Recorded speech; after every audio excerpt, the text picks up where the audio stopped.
Orient bell tiles studio से आप देख रहे हैं एबीपी न्यूज।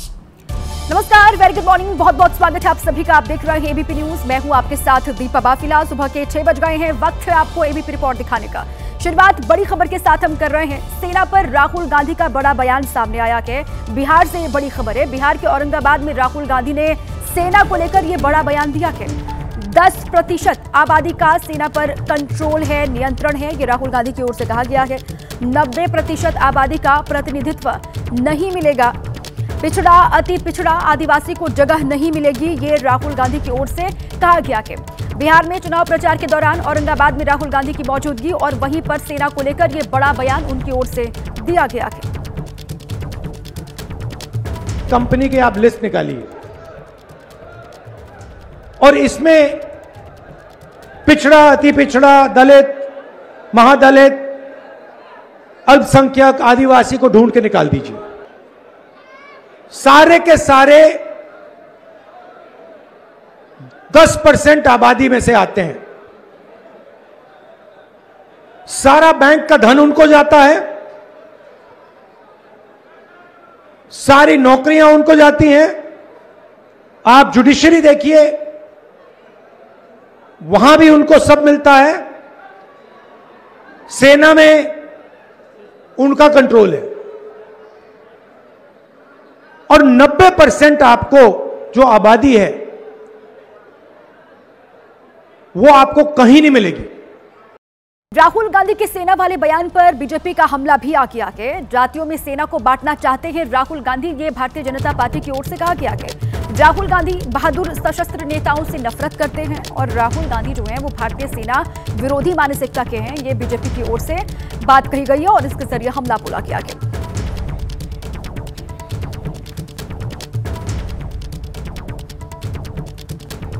बिहार के इस चुनाव में नीतीश सरकार की वो योजना काफी सुर्खियों में है जिसके तहत महिलाओं को 10,000 रुपए दिए जा रहे हैं। अब इसके जवाब में वोटिंग से ठीक पहले तेजस्वी यादव ने 30,000 रुपए वाला दाव चल दिया। तेजस्वी ने कहा कि महागठबंधन की सरकार बनने पर मकर संक्रांति के दिन महिलाओं के खाते में 1 साल के 30,000 रुपए डाले जाएंगे। सरकारी कर्मचारियों का तबादला उनके गृह जिले से 70 किलोमीटर के अंदर ही किया जाएगा। जीविका दीदियों को स्थायी किया जाएगा और उनका मानदेय 30,000 रुपए होगा। व्यापार मंडल के अध्यक्ष को जन प्रतिनिधि का दर्जा दिया जाएगा। पुरानी पेंशन योजना लागू की जाएगी। 14 जनवरी मकर संक्रांति के दिन माँ बहन मान योजना के तहत पूरे 1 साल का 30,000 रुपया माता और बहनों के खाते में हम लोग डालने का काम करेंगे। तेजस्वी यादव ने किसानों के लिए भी कई बड़ी योजनाओं का ऐलान किया। किसानों को सिंचाई के लिए बिजली मुफ्त देंगे। धान गेहूं के समर्थन मूल्य के अतिरिक्त बोनस देंगे।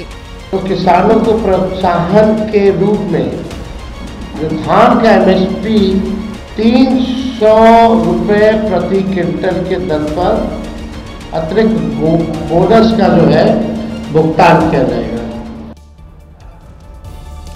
तेजस्वी यादव के नए ऐलानों ने प्रदेश का सियासी पारा बढ़ा दिया। एनडीए के नेताओं ने तेजस्वी पर हमला बोलते हुए दावा किया कि इन घोषणाओं का चुनाव पर कोई असर नहीं पड़ने वाला है।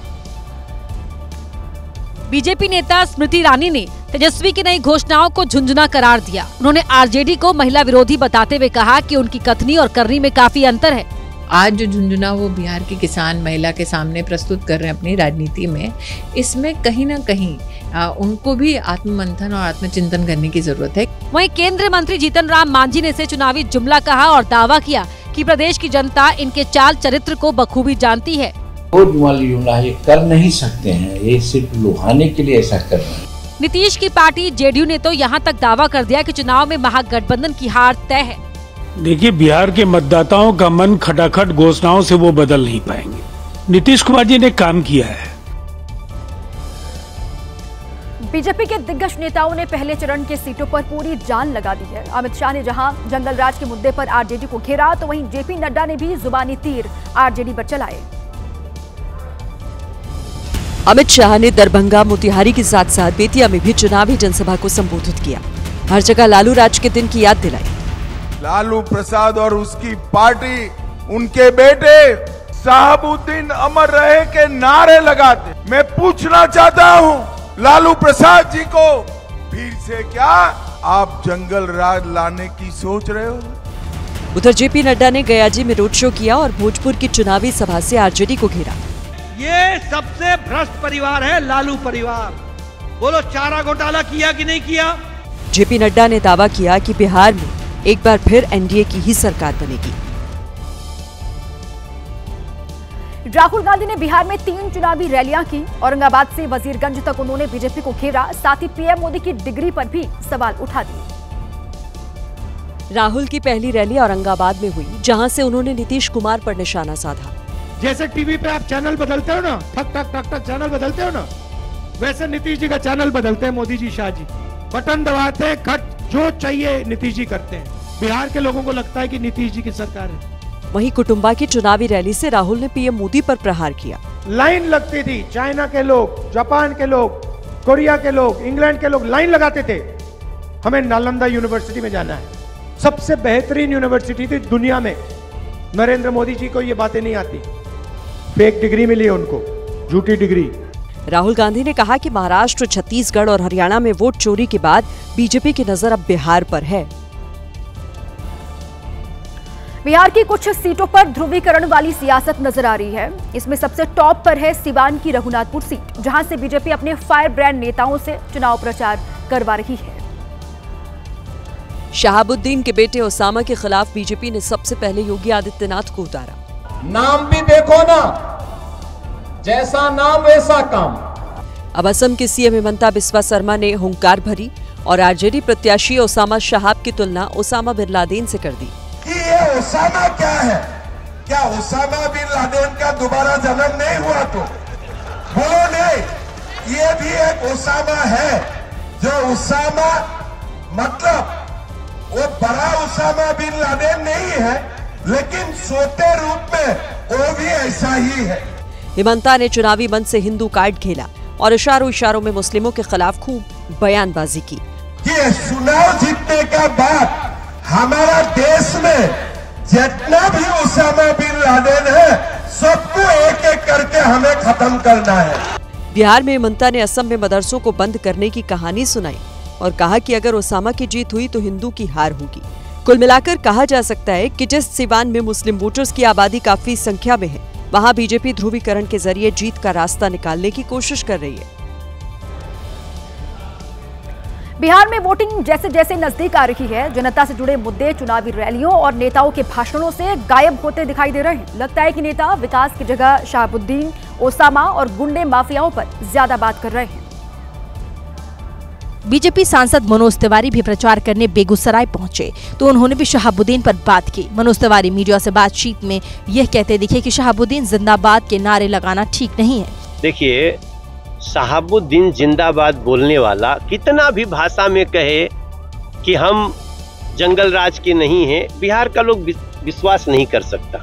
मनोज तिवारी ने कहा कि बड़ी हैरानी की बात है 60 सीटों वाली कांग्रेस को डिप्टी सीएम का पद नहीं दिया जा रहा, जबकि 18 सीट वाले मुकेश सहनी को डिप्टी सीएम घोषित कर दिया गया है। आरजेडी नेता तेजस्वी यादव के पास इन दिनों एक अलग सी चुनौती है। उन्हें लगभग हर विधानसभा सीट पर चुनाव प्रचार करना है, लेकिन समय काफी कम है और यही वजह है कि वो एक जगह मुश्किल से 10 से 15 मिनट का समय दे पा रहे हैं। तेजस्वी जब दरभंगा के इस मैदान में पहुंचे तो भाषण देने के लिए माइक के पास नहीं गए, बल्कि हाथ में ही माइक लिया और कम शब्दों में अपनी बात कह दी। तेजस्वी ने जो कहा वो किया, जो कह रहा वो करेगा। तेजस्वी की उम्र भी अच्छी है पर जुबान जो है पक्की है। मुश्किल से तेजस्वी ने 2 मिनट का भाषण दिया और अगली सभा की व्यस्तता बता दी। तेजस्वी यादव दरभंगा में वीआईपी प्रत्याशी उमेश सहनी के लिए प्रचार करने पहुंचे थे। समय कम है, इसके बाद 10 सभा और मेरा है, लगभग 1.25 घंटे में 10 सभा करता है, तो विजय का माला पहना ले। मंच से जब तेजस्वी जाने लगे तो कुछ नेता उन्हें रोकने की कोशिश करते दिखे, लेकिन तेजस्वी नहीं रुके और भागते हुए हेलीकॉप्टर के पास पहुंच गए और तुरंत उनका हेलीकॉप्टर दूसरी सभा के लिए उड़ गया। पहले चरण के चुनाव प्रचार के आखिरी दिन तेजस्वी यादव ने ताबड़तोड़ प्रचार किया। तेजस्वी ने 15 से ज्यादा सीटों पर वो गए और अपने वादों के जरिए लोगों का दिल जीतने की कोशिश की। समस्तीपुर की रैली में तेजस्वी ने अपनी कसक बताई। तेजस्वी का एक कसक है कि अपन बेरोजगारी को दूर करना है। कुछ ऐसा ही दावा तेजस्वी ने बेगूसराय में भी किया। तो 20 सालों में उन्होंने 20 महीना आपको चाहिए, 20 महीना और जिस परिवार के पास सरकारी नौकरी नहीं है उस परिवार में एक सरकारी नौकरी तेजस्वी आएगा। तेजस्वी दरभंगा भी पहुंचे थे। यहाँ उन्होंने हेलीकॉप्टर से एक वीडियो भी शूट करवाया जिसमें भारी संख्या में भीड़ नजर आई। तेजस्वी की रैली में भीड़ तो खूब आ रही है। अब वोट कितने मिलेंगे ये तो 14 नवंबर को ही पता चलेगा। बिहार में आज बीजेपी नेता ताबड़तोड़ रैलियां करेंगे। बिहार की टॉप 5 खबरें आपको दिखा देते हैं फटाफट अंदाज में। बिहार में दूसरे चरण के लिए आज से तमाम राजनीतिक दलों का चुनाव प्रचार होगा तेज। बीजेपी अध्यक्ष जेपी नड्डा पूर्वी चंपारण और पश्चिमी चंपारण में जनसभा को करेंगे संबोधित। रक्षा मंत्री राजनाथ सिंह आज करेंगे बिहार में 4 रैलियां। सुबह करीब 10:30 बजे बांका से होगी चुनावी अभियान की शुरुआत। सिकंदरा और गुरुआ में जनसभा को करेंगे संबोधित।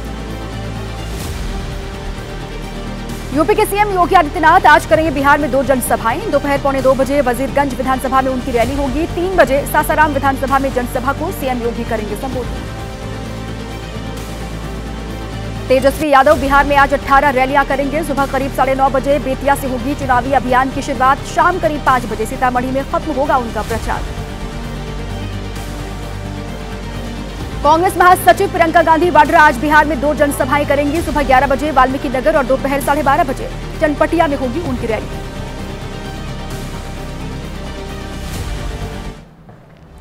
बिहार से ही अगली खबर है। यहां राघोपुर में चुनाव प्रचार के आखिरी दिन एक बार फिर तेज प्रताप यादव का हेलीकॉप्टर उतरा और एक बार फिर तेज प्रताप यादव अपने छोटे भाई तेजस्वी यादव पर हमलावर दिखाई दिए। जिस दिन तेजस्वी यादव महुआ पहुंचे थे उसी दिन तेज प्रताप यादव ने ऐलान कर दिया था कि वो 2 बार राघोपुर जाएंगे और तेजस्वी के खिलाफ प्रचार करेंगे। दूसरी बार राघोपुर में अपना चुनावी हेलीकॉप्टर उतारकर तेज प्रताप ने न सिर्फ अपनी बात को सही साबित किया बल्कि इस बार और आक्रामक तरीके से छोटे भाई पर सियासी तीर चला। महुआ नहीं जाना चाहिए था। हम 2 बार उतर गए हेलीकॉप्टर से। महुआ जीतने के बाद भी फिर और घूमेंगे हेलीकॉप्टर पर। तेज प्रताप ने राघोपुर में अपनी लाठी भी गाड़ी और सीधा संदेश तेजस्वी तक पहुंचाया। राघोपुर में लाठी गड़ेगा, तेल फिलहाल लाठी है, गड़ गया। तेज प्रताप ने कहा कि जो राजनीतिक महाभारत शुरू हुई है उसका अंत राघोपुर में तेजस्वी की हार के साथ होगा। महाभारत रणभूमि है, रणभूमि में कोई भाई भतीजा कुछ नहीं, केवल शत्रु। महाभारत में लालू यादव इस चुनाव में उन सीटों पर चुन चुन कर प्रचार कर रहे हैं जहां से आरजेडी के बाकी नेता मैदान में हैं। उन्होंने दानापुर में रामकृपाल यादव के खिलाफ हुंकार भरी थी और वो फुलवारी पहुंच गए। रामकृपाल यादव कभी लालू यादव के बेहद करीबी थे लेकिन अब बीजेपी के साथ हैं। सोमवार को लालू ने दानापुर पहुंचकर रामकृपाल यादव के खिलाफ मोर्चा खोला था और मंगलवार को लालू यादव फुलवारी पहुंच गए जहां से जेडीयू के श्याम रजक उम्मीदवार हैं। श्याम रजक भी पहले आरजेडी में ही थे लेकिन 2010 में जेडीयू में चले गए और फिर चुनाव भी जीतते रहे। यही वजह है कि लालू ने ये नहीं देखा कि सीट पर आरजेडी चुनाव लड़ रही है या नहीं, क्योंकि जिस फुलवारी सीट पर लालू यादव चुनाव प्रचार करने पहुंचे वो सीट सीपीआई-एमएल के खाते में है और गोपाल रविदास 2020 में यहां से चुनाव जीते थे। इस बार भी गोपाल रविदास चुनावी मैदान में हैं और लालू यादव ने उनके समर्थन में रोड शो किया। लालू जी ने बेजुबानों को जुबान दी है, खटिया पर बैठने की भी आज़ादी नहीं थी, पढ़ने लिखने की भी आज़ादी नहीं थी। बाबा साहब डॉक्टर भीमराव के विचारों को उन्होंने उतारने का काम किया है। लालू यादव जब चुनाव प्रचार में उतरे तो समर्थकों का जोश हाई हो गया, साथ ही गोपाल रविदास की उम्मीद भी कई गुना बढ़ गई। बिहार में महागठबंधन ने अभी तक सिर्फ मुकेश सहनी को डिप्टी सीएम का उम्मीदवार घोषित किया है, लेकिन अब कांग्रेस के बड़े नेता अशोक गहलोत ने कहा है कि अगर महागठबंधन ने चुनाव जीता तो बिहार में 4 डिप्टी सीएम बनाए जाएंगे। महागठबंधन पहले ही तेजस्वी यादव को मुख्यमंत्री पद का उम्मीदवार जबकि मुकेश सहनी को डिप्टी सीएम का उम्मीदवार घोषित कर चुका है। अब इसी के साथ ही अन्य जातियों को साधने के लिए महागठबंधन 4 डिप्टी सीएम के फॉर्मूले पर काम कर रहा है। सूत्रों के मुताबिक महागठबंधन को दलित, मुस्लिम और स्वर्ण समाज में नुकसान का डर सताने लगा है और यही वजह है कि महागठबंधन की सरकार बनने पर 3 और डिप्टी सीएम बनाए जा सकते हैं। मुकेश सहनी के अलावा 3 और डिप्टी सीएम बनाए जा सकते हैं और ये डिप्टी सीएम होंगे मुस्लिम, दलित और स्वर्ण समाज से हो सकते हैं। हालांकि महागठबंधन इसकी घोषणा कब करेगा, इसे लेकर कंफ्यूजन की स्थिति बरकरार है, क्योंकि एक तबके को लगता है कि एक साथ 4 डिप्टी सीएम की घोषणा से सत्ता के लालची होने का आरोप भी लग सकता है। अशोक गहलोत ने बताया कि 4 डिप्टी सीएम बनाने का जो प्लान है वो राहुल गांधी का है। ऐसा इस वजह से क्योंकि राहुल गांधी सामाजिक न्याय का संदेश देना चाहते हैं। हालांकि इनमें से बाकी के 3 चेहरे कौन होंगे इसका खुलासा नहीं किया गया है। लेकिन महागठबंधन के 4 डिप्टी सीएम बनाए जाने की खबरों पर बीजेपी ने हमला बोला है। पार्टी के नेता निशिकांत दुबे ने कहा कि जब उन्हें लगा कि मुस्लिम मतदाता नाराज हो जाएगा तो उन्होंने ये चाल चली है, लेकिन उनकी ये चाल अब चलने वाली नहीं है। 1-1.5% वालों को जो है उप मुख्यमंत्री अनाउंस कर दिया, हम 18% वाले क्या दरी बिछाने के लिए हैं या तुमको वोट डालने के लिए हैं। मतलब यहाँ साफ है कि तेजस्वी यादव बिहार में किसी भी जातीय समीकरण को बिगाड़ना नहीं चाहते और यही वजह है कि महागठबंधन ने 4 डिप्टी सीएम का फैसला लिया है। लेकिन डिप्टी सीएम के इस फॉर्मूले का ऐलान कब होता है, इस पर सबकी निगाहें टिकी हुई है। बिहार में चुनावी सरगर्मी के बीच यूपी के सीएम और पूर्व सीएम के बीच जुबानी जंग तेज हो गई है। सवाल यह है कि क्या यूपी में 2027 में होने वाले विधानसभा चुनाव की बिसात बिहार से बिछाई जा रही है? क्योंकि यूपी के सीएम योगी आदित्यनाथ और समाजवादी पार्टी के अध्यक्ष अखिलेश यादव न सिर्फ बिहार में ताबड़तोड़ रैलियां कर रहे हैं बल्कि एक दूसरे पर जुबानी हमले भी कर रहे हैं। समस्तीपुर में रैली को संबोधित करते हुए सीएम योगी ने अखिलेश यादव पर फिर तीखा हमला बोला। सीएम योगी ने रघुनाथपुर सीट से आरजेडी प्रत्याशी ओसामा साहब को मजबूत प्रत्याशी बताने पर अखिलेश यादव को आड़े हाथों लिया। उत्तर प्रदेश का भी एक नेता आकर के यहाँ पर एक खानदानी माफिया को गले लगा करके कहता है कि यह तो मजबूत आदमी है। हमने कहा भगवान ने तुम्हें यही श्राप दिया है कि जिंदगी भर इन माफियाओं के कब्र पर फतिया पड़ते रहोगे। वहीं चुनाव प्रचार के लिए औरंगाबाद पहुंचे अखिलेश यादव ने सीएम योगी के 3 बंदरों वाले बयान पर पलटवार किया। और सच्चाई तो ये है कि अगर बंदरों की टोली में उन्हें बैठा दिया जाए तो शायद हम और आप भी नहीं पहचान पाएंगे उन्हें। फिलहाल दोनों नेताओं में जुबानी जंग जारी है और आने वाले दिनों में और बढ़ने की उम्मीद है। एक्टर, सिंगर और अभी के लिए आरजेडी के उम्मीदवार खेसारी लाल यादव ने छपरा में जंगल राज से लेकर मंदिर पर होने वाली सियासत तक पर एनडीए के नेताओं को घेरा है। मंदिर के साथ अस्पताल, शिक्षा और रोजगार पर जोर देने वाले खेसारी ने आज एक और चैलेंज दे दिया। तो मैं चाहता हूं कि आप 200 मंदिर बिहार में बना डालिए और आप एक बच्चे का भविष्य तय करके बता दीजिए और दिखा दीजिए कि आपने कितने बच्चों का भविष्य उस मंदिर से किया है। आज यूपी के मुख्यमंत्री योगी बिहार वालों को आरजेडी का जंगल राज गिना रहे थे। जंगल राज और गुंडा राज ये आरजेडी और कांग्रेस की पहचान है। जवाब में खेसारी ने योगी को जंगल राज पर घेरा, लेकिन विरोधी नहीं, गार्जियन बताकर। किसी भी एनडीए के नेता से आप पूछिए ना कि अब जंगल राज छोड़ के ना अपना काम बताएं। वो आदित्य योगीनाथ जी हम सबके गार्जियन हैं, वो भी किसी नेता के मुंह से ही जंगल राज सुन लिए हैं क्योंकि वो तो कभी यहाँ रहे नहीं। बड़ी खबर है, छत्तीसगढ़ ट्रेन हादसे में मरने वालों का आंकड़ा बढ़ा के बिलासपुर में हुए हादसे में अब तक 11 लोगों की मौत हो गई है और मौके पर राहत बचाव का काम अब भी जारी है। ये छत्तीसगढ़ से बड़ी जानकारी। ट्रेन हादसा जो हुआ बिलासपुर में, उसमें मरने वालों का जो आंकड़ा है वो बढ़ गया है और इस हादसे में जो मृतकों की संख्या है वो 11 हो गई है। मौके पर राहत और बचाव का काम अभी इस वक्त भी वहां पर चल रहा है। पूरा ट्रैक किस तरीके से बाधित हो गया जब ये हादसा हुआ, उसके बाद से अफरा तफरी का माहौल बना और राहत बचाव का काम जो है इस वक्त भी वहां पे चल रहा है, लेकिन जो मरने वालों की संख्या है वो बढ़कर 11 हो गई है। बात बिहार की हम करेंगे। पहले चरण का चुनाव प्रचार थम गया है, लेकिन चुनाव प्रचार में काफी गर्मी आ चुकी है। इसकी झलक किशनगंज में एआईएमआईएम की रैली में नजर आई, जब असदुद्दीन ओवैसी की पार्टी के उम्मीदवार ने तेजस्वी यादव को धमकी दे दी। आरजेडी नेता तेजस्वी यादव ने असदुद्दीन ओवैसी को चरमपंथी कह डाला, तो वहीं किशनगंज में ओवैसी के प्रत्याशी तौसीफ आलम मर्यादा ही भूल गए। तौसीफ आलम सीधे सीधे तेजस्वी यादव को धमकाने पर उतर आए। अगर आँख से देखोगे तो आँख निकाल लेंगे, उंगली दिखाओगे तो उंगली काट देंगे, जुबान संभाल करके नहीं बोलोगे तो जुबान काट लेंगे तेजस्वी तुम्हारा। तौसीफ आलम ने तेजस्वी यादव को धमकी तो दी ही, लालू यादव के लिए भी आपत्तिजनक शब्दों का इस्तेमाल किया। आज ने लालू का बेटा, चारा चोर का बेटा तेजस्वी ने कहा है कि हमारा असदुद्दीन ओवैसी चरमपंथी है। क्या नाम है तुम्हारा? तेजस्वी। अरे शायद तुम भूल गए, तुम्हारा बाप मुख्यमंत्री था, उस समय नरसिंहार हुआ करता था बिहार में। तौसीफ आलम ने धमकी भरे शब्दों का इस्तेमाल किया, लेकिन ओवैसी ने यह गलती नहीं की। ओवैसी ने तेजस्वी को जवाब तो दिया, लेकिन ऐसे अंदाज में जो तेजस्वी को काफी भारी पड़ सकता है, क्योंकि असदुद्दीन ओवैसी ने तेजस्वी यादव के चरमपंथी वाले बयान को मुसलमानों के अपमान से जोड़ दिया और दावा किया गया कि तेजस्वी उन्हें नहीं बल्कि मुसलमानों को चरमपंथी बता रहे हैं। तुम जिसको मुख्यमंत्री बनाना चाहते हो वो 17% बिहार की जनता को चरमपंथी कह रहा है। क्या तुम चरमपंथी और घुसपैठी बोलने वालों को वोट दोगे?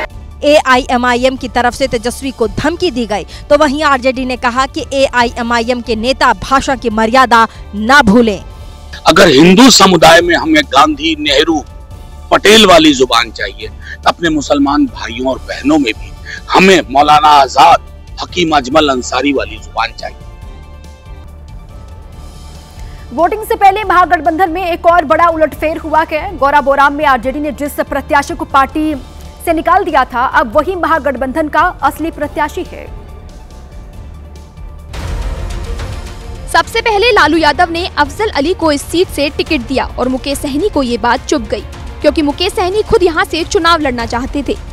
सीट बंटवारे में गौराबोराम VIP के खाते में गया, लेकिन मुकेश सहनी ने खुद लड़ने की बजाय अपने भाई संतोष सहनी को यहां से प्रत्याशी बना दिया।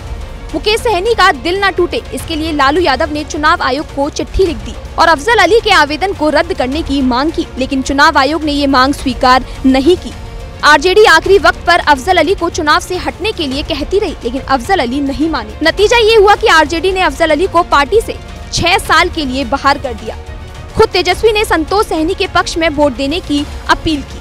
आप सब लोगों से हम अपील करना चाहते हैं कि एक एक वोट जो है नाव पर बटन दबा करके हमारे भाई संतोष सहनी जी को भारी बहुमत से आप लोग जिताने का काम करें।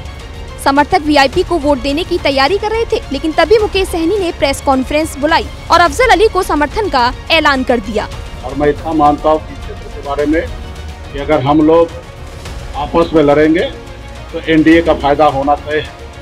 तो इसलिए हमें बिहार में NDA की सरकार को रोकना है, महागठबंधन की सरकार बनाना है। दरअसल मुकेश सहनी को डर था कि अफजल अली खान के चुनाव लड़ने से उनके भाई की करारी हार हो सकती है। इस सीट से पिछली बार भले ही VIP के प्रत्याशी की जीत हुई थी, लेकिन अफजल अली दूसरे नंबर पर थे और सिर्फ 7000 वोट से उनकी हार हुई थी। बिहार चुनाव को लेकर NDA ने पूरी ताकत झोंक दी है। बीजेपी के स्टार प्रचारक मैदान में हैं। बीजेपी सांसद और भोजपुरी फिल्म स्टार रवि किशन ने NDA उम्मीदवार के लिए प्रचार किया और RJD कांग्रेस पर करारा प्रहार भी किया। ABP न्यूज से बातचीत के दौरान रवि किशन ने क्या कुछ कहा है, आइए आपको सुनवाते हैं। शायद आप पर कहीं आपके कैंपेन के दौरान वापस हमला हुआ? हाँ, कल रात को भी हुआ था। मुझे जान की धमकी मिल रही है काफ़ी और मार देने की, और उसके बाद कल पटना में हमें रात में किए तो वहाँ सभा ख़त्म किया तो there were people who were trying to chase my car and trying to attack. उन लोग उस पर हमला करना चाह रहे थे। और उसके बाद आज नौतन एक जगह है पूर्वी चंपारण में हम लोग गए थे, तो वहाँ पर भी मेरी सभा थी जो मैसिव सभा थी। उसके विजुअल्स भी आप लोग मंगाइएगा किसी के पास, नौतन विधानसभा। तो वहाँ पे भी सब लोग झंडे लेके RJD के अंदर घुसे and they were hooting, they were screaming and they were getting inside. तो क्या जिस तरह एग्रेसिवली आप जा रहे हैं और एग्रेसिव तू में हो रही है, वही नतीजा है कि कहीं ना कहीं आपको जगह जगह पर टारगेट किया जाता है? देखिए, मैं बहुत मेरी बातें लगती हैं, क्योंकि बातें मैं सच बोलता हूँ, बातें मैं विकास की करता हूँ। बात यही थी कि बात शुरुआत हुई थी कि मैं तो किसी सबको आशीर्वाद देता हूँ, मेरा ट्रैक रिकॉर्ड है, मैं कभी बिलो द बेल्ट आज तक किसी के लिए नहीं बोला हूँ। उसके बाद जब राम मंदिर के विरोध में बात हुई कि वहाँ अस्पताल बनना चाहिए, वो मुझे हर्ट कर गया। तो ये शुरुआत वहाँ हुई, तो मैंने कहा कि मुझ पर मार दिया आप, क्योंकि विरोधी दल में गए, नो प्रॉब्लम। मंदिर या सनातन, आई एम फ्रॉम अ ब्राह्मण फैमिली, मैं एक पुजारी के घर में, मेरे पास वही एक पहचान ही है कि मैं श्लोक और मंत्र में ही मैं बड़ा हुआ हूँ। आगे बढ़ते हैं। जब से राहुल गांधी ने बेगूसराय में तालाब में छलांग लगाकर मछली पकड़ी है, तब से कोई ना कोई राहुल गांधी का मजाक बना रहा है। बीजेपी ने कहा कि राहुल जो कर रहे हैं उनको करने दीजिए, तो सोमवार को तेज प्रताप यादव ने कहा कि राहुल के पास काम ही यही बचा है, फटफटी चलाना और मछली पकड़ना। लेकिन राहुल के अपमान पर अब मुकेश सहनी जो है वो फायर हो गए। मछलियां पकड़ते रह जाएंगे जिंदगी भर। राहुल गांधी के मछली पकड़ने पर विरोधी पार्टियों ने तंज कस दिया। वहीं राहुल गांधी के सम्मान में मुकेश सहनी मैदान में कूद पड़े। मुकेश सहनी ने कहा कि राहुल गांधी ने मछली ही पकड़ी है, इसमें मजाक बनाने वाली कोई भी बात नहीं। उनको देखना था कि निषाद भाई कितने कष्ट में मछली मारते हैं, कितना मेहनत करते हैं, वो खुद फील करना चाहते थे, इसलिए हमारे साथ जाके मछली मारे। और जब मछली मारे तो पूरा भाजपा इंडिया जो है उसके पेट में दर्द होने लगा। मुकेश सहनी ने कह डाला कि एनडीए वाले मछुआरों का दुख नहीं समझते, इसीलिए मजाक उड़ा रहे हैं। वो नहीं चाहता है कि गरीब मछुआरा मल्ला का बेटा राज का डिप्टी सीएम बने। बिहार में वैसे तो पूर्ण शराबबंदी है, ये आप जानते हैं, लेकिन चुनाव में शराब बांटने का काम धड़ल्ले से हो रहा है। गयाची में एक पिकअप वैन से भारी मात्रा में शराब बरामद हुई है और इस वैन पर जीतन राम मांझी की पार्टी हिंदुस्तान आवाम मोर्चा की उम्मीदवार दीपा मांझी का बैनर लगा हुआ था। पिकअप वैन में शराब के कंटेनर भरे हुए थे। कुछ लोगों ने गाड़ी रोक ली, उसमें रखी शराब का वीडियो भी बनाया। दरअसल इस पिकअप वैन ने एक मोटरसाइकिल वाले को टक्कर मार दी, जिससे नाराज लोगों ने वैन को घेर लिया और जब अंदर देखा तो वहां शराब की पेटियां रखी हुई थी। इस दौरान वहां जुटे कुछ लोग वैन में रखी शराब लूटते नजर आए। बाद में मौके पर पहुंची पुलिस ने 17 पेटी शराब जब्त कर ली। मामला गर्मा गया तो हिंदुस्तान आवाम मोर्चा ने प्रचार वाली वैन और शराब दोनों से पल्ला झाड़ लिया। अफवाह फैलाया जा रहा है, उससे हमारा कोई लेना देना नहीं। आरजेडी का आरोप है कि पुलिस और प्रशासन की नाक के नीचे शराब बांटी जा रही है, लेकिन चुनाव आयोग हाथ पर हाथ धरे बैठा है। अनंत सिंह के जेल जाने के बाद उनके चुनावी अभियान की कमान संभालते हुए केंद्रीय मंत्री ललन सिंह मुश्किलों में घिर गए हैं। चुनाव आयोग के निर्देश पर उनके खिलाफ एफआईआर दर्ज कर ली गई है और ये एफआईआर मोकामा में चुनाव प्रचार के दौरान दिए अपने बयान को लेकर दर्ज की गई है। इससे पहले लालू यादव की पार्टी आरजेडी ने ललन सिंह का एक वीडियो जारी किया और चुनाव आयोग से शिकायत कर डाली। उनके खिलाफ कार्यवाही की मांग की गई। आरजेडी की ओर से जारी वीडियो में ललन सिंह कुछ लोगों को वोट देने से रोकने की बात कहते दिखे। चुनाव के दिन उनका घर से निकले मत ही, उनका घर में बात करती आप बहुत अगर हाथ तोड़ जोड़ तोड़ तक कहियो कि चला हमनी के साथ अपन वोट गिरावा। पटना जिला प्रशासन की ओर से निगरानी टीम ने वीडियो फुटेज की जांच की है। ललन सिंह के खिलाफ भारतीय नागरिक सुरक्षा संहिता लोक प्रतिनिधित्व अधिनियम की धाराओं के तहत मामला दर्ज कर लिया गया है।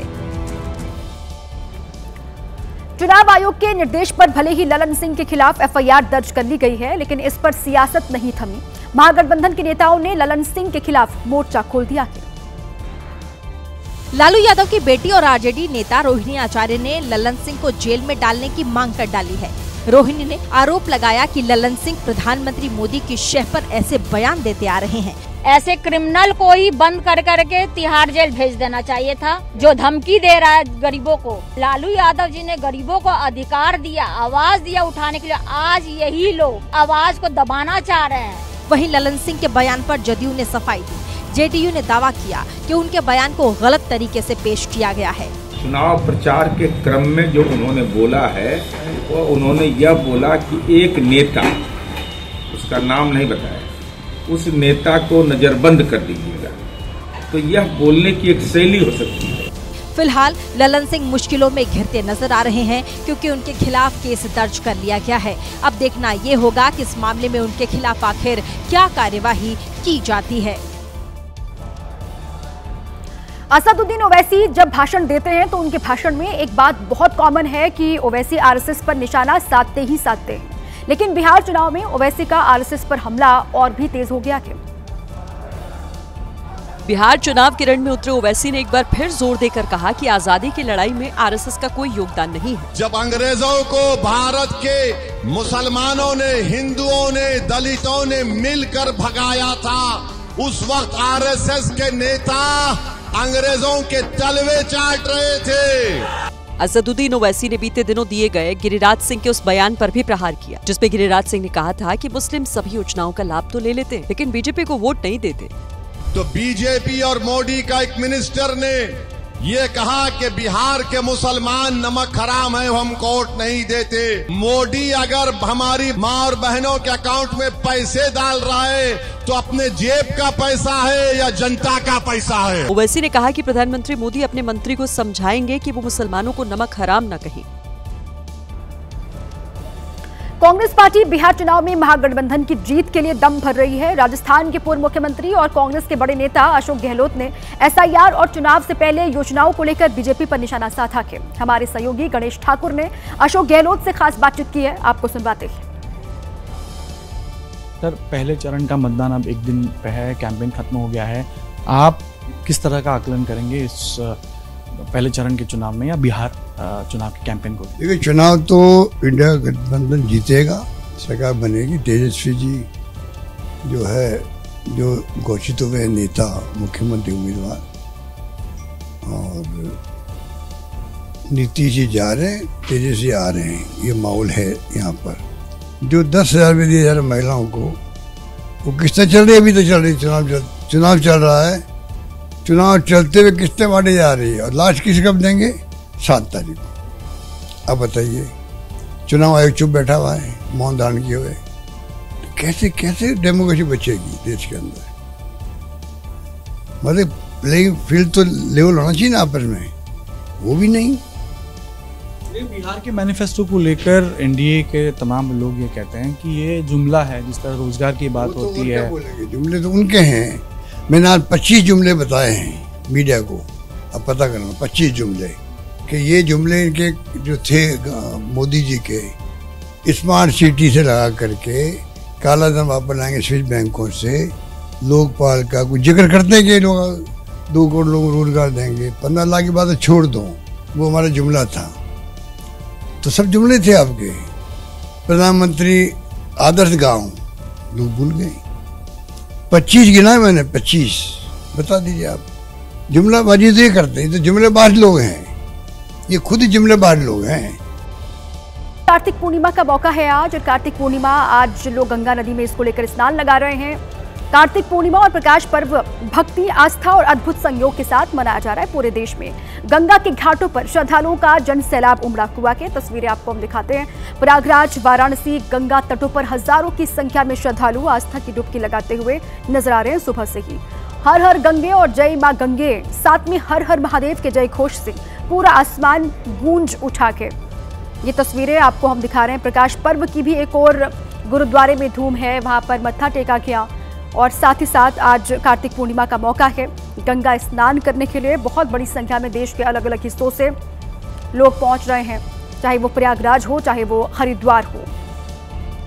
गंगा स्नान करने के लिए पवित्र स्नान आज के दिन माना जाता है, और इसीलिए हर हिस्से से लोग पहुंचते हैं हरिद्वार और प्रयागराज, जहां पर हर हर गंगे और हर हर महादेव के जयकारे लगातार सुबह से ही गूंज रहे हैं। 2 तस्वीरें, क्योंकि आज एक और कार्तिक पूर्णिमा का मौका है और दूसरी ओर प्रकाश पर्व भी है। गुरुद्वारे में भी मत्था टेकने के लिए लोग लगातार पहुंचेंगे दिन भर। गंगा स्नान करने के लिए, आस्था की डुबकी लगाने के लिए बहुत बड़ी संख्या में घाटों पर श्रद्धालु पहुंचे हैं। सुरक्षा के लिहाज से भी व्यवस्था की गई है ताकि जरा सी भी लापरवाही ना हो और कोई असुविधा ना हो श्रद्धालुओं को, इसका विशेष तौर पर ख्याल रखा गया है। प्रकाश पर्व भी है आज, और साथ ही कार्तिक पूर्णिमा का मौका भी है, और इस मौके पर आप देखते हैं कि बहुत बड़ी संख्या में श्रद्धालु आस्था की डुबकी लगाते हैं पूरे श्रद्धा भाव के साथ। और विशेष महत्व है आज के स्नान का। ये 2 तस्वीर आपको हम दिखा रहे हैं, एक और गंगा स्नान का मौका और 556वां प्रकाश पर्व है आज।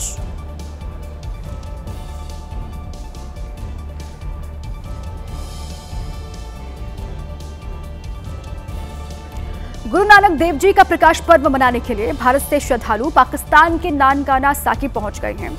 2100 सिख श्रद्धालुओं को पाकिस्तान जाने की इजाजत मिली है।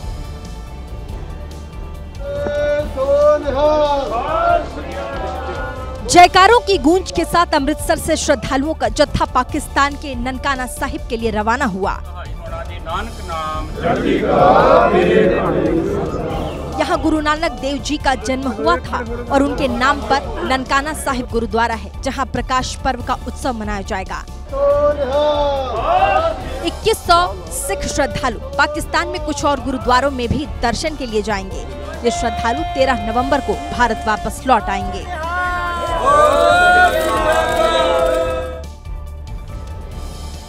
मध्य प्रदेश के रायसेन से खबर है। यहाँ के राधापानी टाइगर रिजर्व में इन दिनों पर्यटकों को टाइगर के खूब दीदार हो रहे हैं और इसे देखते हुए बड़ी संख्या में पर्यटक सफारी का आनंद लेने के लिए यहाँ पहुँच रहे हैं। जंगल सफारी के दौरान एक बाघ अटखेलिया करता नजर आया, जिसे देख पर्यटकों के चेहरे खुशी से खिल उठे। बाघ की कई तस्वीरें लोगों ने अपने कैमरे में रिकॉर्ड कर ली। बाघ करीब आधे घंटे तक चहलकदमी करता रहा और पर्यटक आराम से उसका दीदार करते रहे। कई बार टाइगर रिजर्व में आने वाले लोगों को बाघ दिखता नहीं था, लेकिन रायसेन के रातापानी टाइगर रिजर्व में पिछले कई दिन से लगातार टाइगर दिख रहे हैं। इससे पर्यटक काफी उत्साहित हैं।